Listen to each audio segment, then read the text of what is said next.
Leçon numéro 12. Calculer une longueur. Première méthode pour calculer un côté de l'angle droit. Exemple.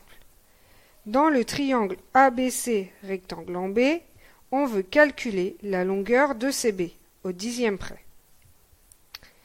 Dans le triangle ABC rectangle en B, on connaît la mesure de l'angle CAB et celle de l'hypoténuse AC. On cherche la mesure du côté opposé BC. Il faut donc utiliser la formule du sinus.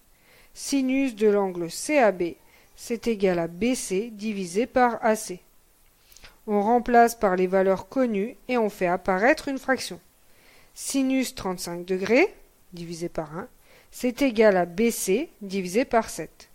Donc, BC, c'est égal à 7 fois le sinus de 35 degrés. La calculatrice donne que BC est environ égal à 4 cm. Deuxième méthode pour calculer l'hypoténuse. Exemple. Dans le triangle DEF rectangle en E, on veut calculer la longueur de DF au dixième près. Dans le triangle DEF rectangle en E, on connaît la mesure de l'angle EDF et celle du côté adjacent ED. On cherche la mesure de l'hypoténuse DF.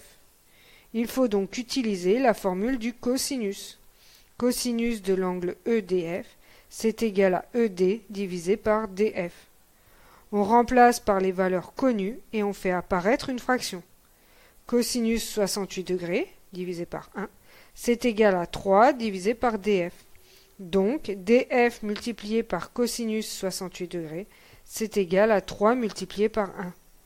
Donc, DF, c'est égal à 3 divisé par cosinus 68 degrés. La calculatrice donne que DF est environ égal à 8 cm.